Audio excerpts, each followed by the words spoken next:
Well, it was a show that really I'm kind of proud of the fact that it was a Preparem-se para desvendar um dos segredos mais dolorosos e bem guardados da história de Hollywood, pois o tempo não cicatriza todas as feridas, ele apenas as esconde. E hoje essa verdade vem à tona com a força de um soco biônico que abala 4 décadas de silêncio. Eu estou falando de Lee Majors, o icônico coronel Steve Austin, que aos 86 anos de idade, finalmente quebrou a armadura e admitiu a verdade devastadora sobre seu casamento com a deusa americana, Farrah Fawcett. Este não é apenas um vídeo sobre glamour antigo, é sobre traição, mágoa e um amor que foi consumido pelo fogo da fama. Um fogo alimentado por uma revelação que Majors guardou até se tornar um octogenário. Você se lembra do casal dourado? O ápice da perfeição dos anos 70?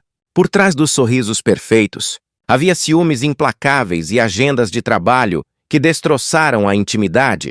Mas o verdadeiro ponto de ruptura não foi a distância, e sim o punhal enfiado nas costas. A traição chocante orquestrada por um homem que ele considerava amigo, Ryan O'Neal. Um triângulo amoroso que humilhou Majors publicamente e o forçou a um exílio emocional de anos. Aos 86 anos, ele confessa, pela primeira vez, que nunca perdoou totalmente Farrah pela forma como foi abandonado, uma mágoa que sobreviveu ao próprio casamento. Mas o paradoxo é ainda mais cruel. Ele também revela que, apesar da dor, o amor por ela nunca desapareceu. É a confissão de um homem que passou uma vida inteira carregando o peso de um amor fracassado e de um ressentimento que o tempo se recusou a curar. E é por isso que você precisa assistir a esta história épica até o final, pois o detalhe final sobre a última conversa telefônica que eles tiveram antes da morte dela é de partir o coração e te deixará verdadeiramente impactado com a fragilidade da vida e da fama. Mas antes de mergulharmos nessa tragédia pessoal que nem o tempo conseguiu silenciar, eu preciso de você. Se você valoriza histórias que revelam os bastidores mais sombrios e secretos de Hollywood, clique no botão de inscrever-se agora e deixe o seu gostei imediatamente. Porque o apoio de vocês é o combustível que o algoritmo do YouTube precisa para espalhar essa verdade e mostrar que o drama da vida real é muito mais intenso que qualquer série. E para aqueles que desejam apoiar o canal ainda mais e garantir que possamos continuar produzindo investigações profundas como esta, considere nos presentear com um Super Thanks. É o seu apoio financeiro que nos permite ir além. Mas se você não puder, sem problemas. Apenas comente agora o que mais te surpreendeu até aqui ou qual ponto da história de Majors e Farrah te chocou mais. Fiquem ligados, pois a verdade sobre o silêncio de Lee Majors está prestes a ser revelada. E a última confissão te fará questionar tudo o que você achava saber sobre o casal dourado. A história de Lee Majors, o homem por trás do coronel Steve Austin, é uma tapeçaria de superação e reinvenção que se desenrola muito antes de ele e Farrah Fawcett se tornarem o casal mais fotografado da década de 70. Nascido como Harvey Lee Yeary em Wyandotte, Michigan, em abril de 1939, a infância de Lee foi marcada por uma perda prematura e profunda, forjando uma resiliência que definiria sua carreira e vida pessoal. Seu pai, Carl Yeary, faleceu em um acidente de trabalho antes de seu nascimento, e sua mãe, Alice Yeary, morreu em um acidente de carro quando Lee tinha apenas 1 ano de idade, deixando-o órfão muito cedo. Uma tragédia que moldou profundamente sua visão de mundo e sua necessidade de autossuficiência.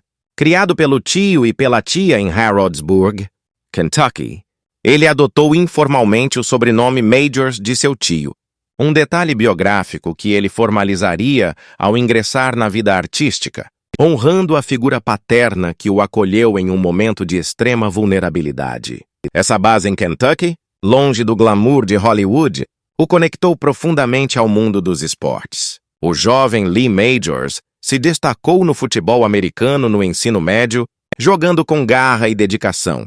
E essa performance lhe rendeu uma bolsa para a Universidade de Indiana, um testemunho de seu talento atlético. No entanto, sua jornada universitária o levou para a Eastern Kentucky University, onde continuou a jogar com paixão, até que uma grave lesão no joelho em 1959 pôs um fim abrupto e doloroso ao seu sonho de uma carreira profissional nos gramados, uma interrupção que o forçou a uma grande reavaliação de seus objetivos de vida e abriu, inesperadamente, uma porta para a atuação. Com o sonho do esporte interrompido, ele canalizou sua ambição para uma nova área, mudando-se para Los Angeles no início dos anos 60 para tentar a sorte como ator, seguindo o caminho de muitos que buscam o estrelato na Califórnia.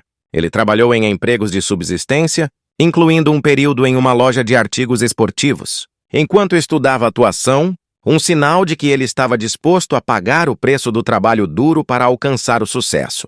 Foi nesse período de transição e incerteza, enquanto tentava se estabelecer na efervescente e implacável Hollywood, que ele se casou pela primeira vez. Seu primeiro casamento foi com Kathy Robinson, uma união que começou em 1961 e durou até 1964. Kathy Robinson e Lee se casaram jovens e dessa união nasceu seu primeiro filho, Lee Majors II, em 1962, estabelecendo um laço familiar que ele valorizaria profundamente, apesar da brevidade do casamento. O término, que ocorreu antes de sua ascensão meteórica, pode ser atribuído à combinação da juventude do casal com a intensa pressão e o foco crescente de Lee em sua carreira. O divórcio marcou o fim de sua vida privada e o início de sua inevitável exposição pública. A virada de Lee Majors para o estrelato foi rápida e impressionante, uma prova de seu talento e carisma. Em 1965, ele foi escolhido, em meio a uma forte concorrência, para o papel de Heath Barclay na aclamada série western da ABC, The Big Valley. A série, estrelada pela lendária Barbara Stanwyck, transformou Lee Majors em um rosto conhecido em milhões de lares com seu personagem de filho ilegítimo, mas heróico, cativando o público. The Big Valley foi ao ar de 1975 a 1969, e durante esse período, Lee Majors solidificou sua reputação como um ator confiável e um galã popular, expandindo sua carreira com o co-estrelato no filme Will Penny, 1968, ao lado de Charlton Heston. Após o fim do western, ele assinou um contrato de longo prazo com a Universal Studios e continuou a construir seu currículo com papéis importantes, como em The Virginian, 1970-1971, e na série de drama jurídico Owen Marshall, Counselor at Law, 1971-1974, onde interpretou Jess Brandon, um período crucial de maturação profissional que o preparou para o estrelato máximo. E então, em 1973, veio o papel que o catapultaria ao estrelato global, o coronel Steve Austin, no filme para televisão The $6 Million Man. O sucesso do piloto foi imediato e estrondoso, levando a série que foi ao ar de 1974 a 1978. Como o herói cibernético, Majors se tornou a personificação da fantasia de ficção científica da década, com a série gerando um fenômeno cultural e milhões em merchandising, de bonecos a lancheiras, e estabelecendo Majors como um ícone inconfundível. Coincidentemente, foi exatamente nesse ano de 1973, em meio à explosão do sucesso de Steve Austin, que Lee Majors se casou com Farrah Fawcett, a quem conheceu em 1968. O casamento, que ocorreu no pico de sua fama biônica e antecedeu por pouco o sucesso de Farrah em As Panteras, culminou na formação do casal dourado de Hollywood. A intensa demanda da série O Homem de $6 Milhões, com suas longas horas e exigências de produção, que o mantinham constantemente trabalhando e viajando, tornou-se o contexto e o catalisador para os futuros desafios e a eventual dissolução de seu casamento com Farrah. É impossível falar sobre a década de 1970 em Hollywood sem evocar a imagem de Lee Majors e Farrah Fawcett, um casal cuja beleza e sucesso eram tão estrondosos que pareciam ter sido criados em um laboratório de marketing para serem a realeza da televisão mundial, mas a história de seu relacionamento é muito mais íntima e, no final, agridoce.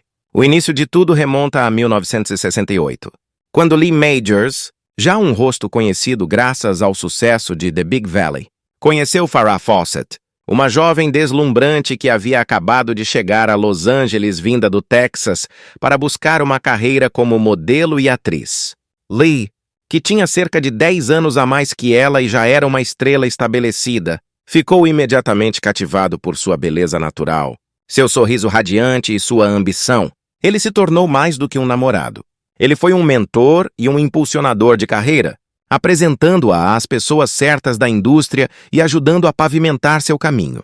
O relacionamento floresceu em meio ao glamour crescente de Lee, e o casal se casou em 1973, um ano que se tornaria monumental para ambos, mas principalmente para Majors, pois coincidiu com o lançamento do filme que deu origem à série O Homem de 6 milhões de dólares. Eles se mudaram para Bel Air, vivendo o epítome do sonho americano, e o casamento deles rapidamente se tornou um evento midiático. Eles eram a definição do status quo, o casal que todos queriam ser e que a imprensa não conseguia se cansar de cobrir. Sua imagem era onipresente, aparecendo juntos em tapetes vermelhos, festas exclusivas e capas de revista, mas foi um momento específico que cimentou Farrah como uma estrela por direito próprio, com a ajuda de Lee. Estamos falando, claro, do icônico pôster de Farrah Fawcett, de 1976. Majors, em entrevistas posteriores, sempre demonstrou um orgulho palpável ao relembrar que ajudou a escolher a foto que se tornaria o famoso pôster vermelho, que vendeu milhões de cópias e é até hoje o pôster mais vendido da história. Esse pôster não apenas a transformou em um sex symbol global, mas também serviu como prelúdio para a estreia dela na série As Panteras naquele mesmo ano, catapultando-a para um nível de fama que rivalizava e, em alguns aspectos, até superava o de seu marido. Nesse ponto, o casal dourado estava completo e atingiu seu ápice de brilho. Lee era o coronel Steve Austin, o herói biônico em O Homem de 6 milhões de dólares, 1974-1978. E Farrah era a detetive Jill Monroe em As Panteras, 1976-1977, com seu cabelo loiro e look descontraído se tornando a tendência de moda da época. Eles eram, literalmente, os reis e rainhas da programação de televisão de horário nobre e a atenção que recebiam era frenética, inédita e, como se provaria, insustentável. O sucesso estrondoso, que deveria ter sido a maior alegria do casal, começou a se infiltrar e corroer os alicerces de seu casamento. O problema não foi a falta de amor, mas sim a tirania das agendas de trabalho, uma questão que Lee Majors descreveu com uma simplicidade dolorosa. Nunca nos víamos. Majors estava preso a um contrato rigoroso para sua série de ficção científica, que exigia longas horas de gravação e, muitas vezes, semanas em locações. Farrah, por sua vez, estava envolvida em As Panteras e, após o sucesso do pôster e da série, sua carreira explodiu em oportunidades de cinema e publicidade que a mantinham igualmente ocupada e constantemente viajando. O tempo que passavam juntos tornou-se uma raridade, reduzido a breves momentos de descanso em casa ou encontros apressados entre fusos horários. Majors, sentindo o casamento escorregar por entre os dedos, devido à distância e à dedicação exclusiva à carreira, tentou intervir. Em suas declarações, ele revelou que, no auge da fama de Farrah, ele sugeriu que ela considerasse diminuir o ritmo ou até mesmo rejeitar alguns projetos para que pudessem passar mais tempo juntos, tentando resgatar a intimidade perdida e priorizar a vida a dois. Contudo, essa sugestão encontrou resistência em Farrah, que estava finalmente no controle de sua própria trajetória profissional. Ela recusou a ideia de depender do marido para tomar decisões de carreira ou de sacrificar o momentum que havia lutado tanto para construir, um momentum que Lee havia ajudado a iniciar, mas que agora parecia querer conter. Essa recusa, embora compreensível do ponto de vista da ambição profissional de Farrah, atingiu Majors profundamente. Ele confessou ter se sentido deixado para trás pelo brilho meteórico da esposa. Ele era o astro hit de longa data, o marido que a havia introduzido à elite de Hollywood, mas agora era ela quem dominava a conversa cultural e as manchetes. Essa inversão de poder e a percepção de ser secundário em um relacionamento que ele havia iniciado com a intenção de proteger e guiar foram um golpe significativo em seu ego e na dinâmica do casamento. O casamento começou a desmoronar publicamente quando Farrah decidiu deixar as Panteras após apenas uma temporada, em 1977, mas isso não trouxe o alívio esperado. Ela seguiu em frente com filmes e a distância emocional e física se aprofundou. Embora Majors tenha tentado manter a fachada de um casamento feliz sob a constante mira dos paparazzi, o desgaste era evidente. Eles se separaram oficialmente em 1979 e o divórcio foi finalizado em 1982, encerrando o conto de fadas do casal dourado de uma forma que foi, ironicamente, um dos eventos mais midiáticos da época. A principal e mais citada razão do divórcio, nas palavras de Lee Majors, sempre foi a mesma: a fama explosiva de ambos e as agendas de trabalho irreconciliáveis que simplesmente impediram que se vissem, transformando a paixão inicial em uma convivência impossível. Se o sucesso meteórico de Lee Majors e Farrah Fawcett foi um conto de fadas de Hollywood, a entrada de Ryan O'Neal na narrativa foi o momento em que o castelo de vidro se estilhaçou publicamente, transformando a separação em uma ferida que se tornaria uma cicatriz de décadas na vida de Majors. A complexidade dessa situação reside no fato de que Ryan O'Neal não era apenas um ator famoso.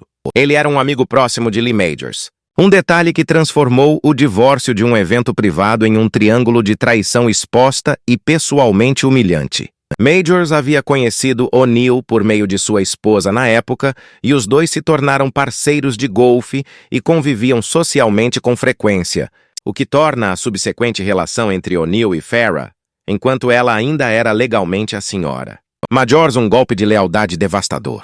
O relacionamento de Lee e Farrah já estava em declínio, minado pela distância e pelas agendas conflitantes, culminando na separação oficial do casal em 1979. Mas o timing e a natureza do envolvimento de Farrah e Ryan transformaram o fim do casamento em uma catástrofe emocional para Lee. Ele confessou posteriormente que o sentimento de traição foi amplificado exponencialmente pelo fato de ter vindo de alguém que ele considerava um amigo e que frequentava sua casa. A imprensa da época não perdoou. A imprensa tabloide transformou o sofrimento de Majors em um circo de especulações e manchetes sensacionalistas. Enquanto Farrah e Ryan rapidamente se tornavam um novo casal midiático, com Farrah ainda usando o sobrenome Majors em alguns contextos, Lee foi deixado para enfrentar o fim de seu casamento e a humilhação pública. Esse não foi um divórcio discreto. Foi uma traição em exibição, com Majors vendo o homem que havia invadido seu casamento ocupando seu lugar nas fotos, nas festas e, finalmente, em sua casa. Majors confessou, em suas raras declarações sobre o tema, que o ocorrido o deixou em um estado de profundo isolamento emocional. Mesmo sendo o herói biônico Steve Austin, o homem com a força de um super-humano, ele se sentiu impotente e vulnerável na vida real, incapaz de proteger seu casamento e sua dignidade. A dor era tão intensa que ele desenvolveu um mecanismo de defesa, o silêncio quase total. Por anos, ele adotou uma postura pública de negação e esquiva, recusando-se a conceder entrevistas detalhadas sobre Farrah ou Ryan O'Neal. Esse silêncio não era apatia. Era uma forma de autopreservação, uma barricada emocional para evitar reabrir as feridas que a exposição constante da mídia insistia em cutucar. Ele sabia que qualquer palavra poderia ser distorcida, e a comparação constante entre ele, o ex-marido preterido de O Homem de 6 milhões de dólares, e Ryan O'Neal, o novo parceiro de Farrah e astro de Love Story, era insuportável. Majors estava determinado a não dar à mídia o combustível que ela desejava para perpetuar sua dor. Seu silêncio foi, portanto, um mecanismo de defesa complexo. Por um lado, protegia-o da dor imediata da humilhação pública, permitindo-lhe seguir em frente com sua carreira. Notavelmente, a série The Fall Guy começou em 1981, pouco antes do divórcio ser finalizado em 1982. Por outro lado, esse mesmo silêncio o manteve preso ao passado, pois a falta de resolução e a repressão de seus sentimentos não permitiam que a ferida cicatrizasse completamente. Ele estava constantemente evitando a conversa, mas essa evasão mantinha Farrah, Ryan e o ressentimento profundamente enraizados em sua vida. A ironia dessa fase é que, enquanto Major se reconstruía profissionalmente em The Fall Guy, como um dublê de Hollywood, um personagem que fazia acrobacias perigosas para sobreviver, uma metáfora para sua própria vida, Farrah e Ryan viviam um romance turbulento e de altos e baixos, gerando o filho Redmond O'Neill. O divórcio de Lee e Farrah foi finalizado em 1982, mas a conexão emocional e a lembrança da traição persistiram. Majors descreveu essa época como um período de profunda solidão, onde a fama, que antes era uma coroa, se tornou uma armadura pesada que o impedia de se conectar verdadeiramente com as pessoas. A dor foi intensificada pelo fato de que ele nunca recebeu um pedido de desculpas significativo, nem de Farrah nem de Ryan O'Neill, pelo modus operandi da separação. Suas revelações tardias, décadas depois, confirmaram o que muitos suspeitavam. O amor por Farrah era real e intenso, mas a maneira como ela o deixou, através de um amigo e sob os holofotes, criou uma cicatriz que nem a passagem do tempo conseguiu apagar completamente. Seu isolamento emocional não foi um sinal de fraqueza, mas sim uma estratégia de sobrevivência contra a impiedade da máquina de fofocas de Hollywood que se alimentou de seu sofrimento.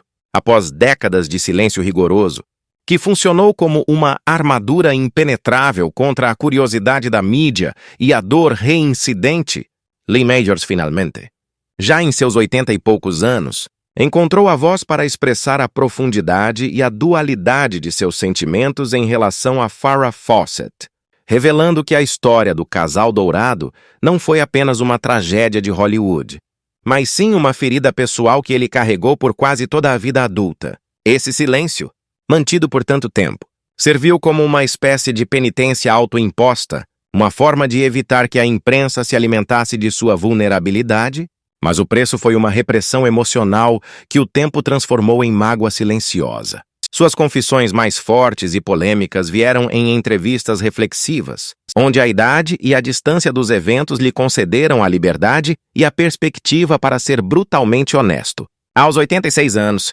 o herói biônico aposentado finalmente desarmou a fachada pública e admitiu a verdade mais dolorosa sobre o fim de seu segundo casamento. Ele nunca perdoou totalmente Farrah pela traição e a forma como a separação ocorreu. Essa confissão é devastadora não pela surpresa do ressentimento, mas pela durabilidade desse sentimento. Ela sublinha o quão profundamente ele foi ferido pela forma pública e íntima como ela o deixou, trocando-o por um amigo próximo, Ryan O'Neill. O perdão, que a sociedade muitas vezes exige das vítimas, foi algo que Majors não conseguiu forçar em seu coração, e ele revelou a verdade simples de que algumas mágoas, especialmente aquelas ligadas ao amor e à honra, são permanentes. No entanto, e é aqui que a confissão se torna pungente e complexa, junto à admissão de ressentimento, veio uma revelação ainda mais profunda e comovente. Ele nunca parou de amá-la de verdade. Essa dualidade, a incapacidade de perdoar a ferida, mas a incapacidade de extinguir o amor, pintou um retrato de um homem complexo e profundamente humano. Farrah não era apenas uma ex-esposa para Majors. Ele destacou repetidamente que ela foi a mulher que definiu seu auge, tanto pessoal quanto profissional. O período do casamento coincidiu com o pico de sua carreira em O Homem de 6 milhões de dólares, e Farrah não era apenas uma coadjuvante, ela era sua parceira no auge da fama mundial. O amor que ele sentia por ela, ele explicou, tinha uma intensidade única, um sentimento que queimou intensamente demais para desaparecer, mesmo décadas após o divórcio e o subsequente drama público. Suas palavras, carregadas de melancolia, mostram que ele carregou um fardo duplo por mais de 40 anos. A mágoa persistente da traição, que exigia que ele a mantivesse à distância, e a devoção inquebrantável por um amor perdido, que o ligava a ela para sempre. Essa revelação tardia forneceu ao público uma visão íntima e honesta de como as celebridades processam o luto e o ressentimento. mostrando que a fama não oferece imunidade contra as complexidades do coração humano. O ápice dessa catarse tardia e o momento de maior emoção vieram com a revelação da última interação que Majors teve com Farrah. Após o diagnóstico público de câncer anal de Farrah em 2006, e conforme a saúde dela se deteriorava nos anos seguintes, Majors sentiu a necessidade urgente de quebrar o silêncio autoimposto. Ele revelou que tiveram uma conversa telefônica de 40 minutos em 2009, que ocorreu no aniversário de 62 anos dela, apenas meses antes de sua morte. Este telefonema não foi sobre rancores, foi sobre amor e memória. Majors descreveu a conversa como doce, melancólica e, sobretudo, cheia de risadas. Eles se emocionaram ao relembrar os velhos tempos, a loucura da fama e o carinho genuíno que existia antes que a fama os separasse. Eles chegaram a falar sobre a possibilidade de, quem sabe, trabalharem juntos novamente em algum projeto futuro, um vislumbre final de um futuro que nunca se concretizaria. Majors, ao compartilhar essa memória, enfatizou que a conversa permitiu que ele e Farrah tivessem um momento de paz e reconciliação em seus próprios termos, longe dos olhos invasivos de Ryan O'Neal ou da mídia. Farrah Fawcett faleceu tragicamente 4 meses depois, em 25 de junho de 2009.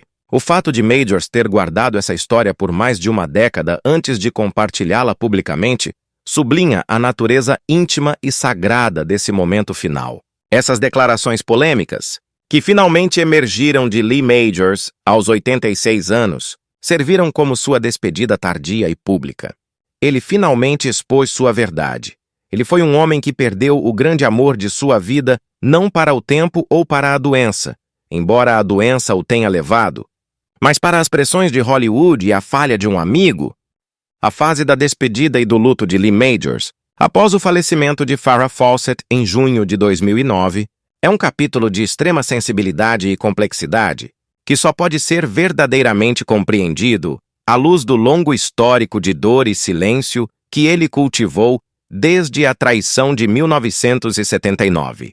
Para o mundo, a morte de Farrah foi uma tragédia midiática, um evento que culminou sua longa e corajosa batalha contra o câncer anal, mas para Lee Majors, que carregava a mágoa e o amor por ela por quase 4 décadas, foi um momento de luto profundamente pessoal e, por necessidade, rigidamente privado. O método que Majors escolheu para lidar com essa perda final, o distanciamento público, foi o reflexo mais fiel de como ele sempre lidou com a dor associada a Farrah. Isolamento como forma de autopreservação. O ato mais notório e, para muitos observadores superficiais, o mais polêmico desse período foi a não comparecimento ao funeral de Farrah Fawcett. Essa ausência, amplamente noticiada na época, foi interpretada de diversas maneiras pela imprensa. Alguns a consideraram um sinal de indiferença, outros como a prova final de um ressentimento incurável. No entanto, as revelações tardias e o contexto de seu relacionamento sugerem uma verdade muito mais matizada e dolorosa. Lee Majors não se permitiu participar da cerimônia fúnebre em Los Angeles, e a razão não era a falta de afeto ou respeito. Era exatamente o oposto. Era o reconhecimento de que ele era incapaz de gerenciar a explosão emocional que a reabertura pública de sua velha ferida traria. Estar presente no funeral significaria enfrentar não apenas a perda irrevogável de Farrah, o grande amor de sua vida, mas também confrontar diretamente a figura de Ryan O'Neal, o homem que havia tomado seu lugar e que, naquele momento, assumia o papel de principal enlutado ao lado do caixão. Para Majors, comparecer seria expor-se a uma cena de humilhação histórica e emocional, reabrindo a dor da traição sob o olhar de milhares de câmeras e milhões de voyeurs midiáticos. Era um palco onde ele simplesmente não podia atuar. Fontes próximas a Majors e suas próprias confissões posteriores indicam que sua decisão refletiu um homem que não podia se dar ao luxo de reabrir publicamente a velha dor e o luto. Ele escolheu proteger sua paz interior e a memória pura da Farrah que ele amava, preferindo respeitá-la e pranteá-la à distância. Seu luto foi, portanto, um ato privado e solitário, travado nas paredes de sua casa, longe dos flashes e da análise pública. Esse distanciamento foi também um ato de respeito ao legado de Farrah. Majors sabia que sua presença no funeral como o famoso ex-marido de O Homem de 6 milhões de dólares, desviaria o foco da homenagem à luta e à vida de Farrah, transformando o evento em mais um drama sobre o triângulo amoroso da década de 70. Ao se ausentar, ele permitiu que o foco permanecesse inteiramente em Farrah Fawcett, a mulher, a atriz e a lutadora contra o câncer. Sua escolha de silêncio foi, na verdade, um ato final de deferência, permitindo que o legado dela se mantivesse sem a sua sombra ou a confusão de narrativas antigas. Ele se contentou em emitir uma declaração pública concisa, mas carregada de emoção, que dizia tudo o que ele precisava dizer e que honrava a memória dela. Ela era um anjo na terra e agora um anjo para sempre. Essa frase se tornou a síntese do amor complexo que ele nutria. A palavra anjo não remete apenas à beleza de Farrah, mas também à pureza e à inocência que ele acreditava ter existido antes que a fama e a traição maculassem seu relacionamento. A expressão de sua dor, portanto, não veio em lágrimas públicas, mas em palavras cuidadosamente escolhidas que se concentravam na essência dela e não no drama deles. É crucial ressaltar que a base para essa despedida à distância foi a conversa telefônica de 40 minutos em 2009, que ocorreu no aniversário de 62 anos dela, apenas meses antes de sua morte, conforme revelado por ele anos depois. Essa conversa, carregada de carinho, risadas e a resolução de velhas mágoas, serviu como o seu próprio e íntimo ritual de despedida. Essa reconciliação telefônica deu a Lee Majors o fechamento que ele precisava, permitindo-lhe processar o luto antes do evento final. A ausência no funeral, portanto, não foi um sinal de que ele não se importava, mas sim um sinal de que ele já havia se despedido da maneira mais íntima e importante possível, protegendo a pureza desse momento final de paz que eles compartilharam. O luto de Lee Majors foi um luto de uma vida inteira, começando com o fim do casamento em 1979 e culminando em 2009. Seu método de lidar com a perda final foi coerente com sua estratégia de sobrevivência, manter a dignidade e a privacidade acima de tudo. Ele provou que o amor e o respeito, às vezes, se manifestam na forma de um passo para trás, permitindo que o falecido ocupe o centro do palco sem a distração das dores do passado.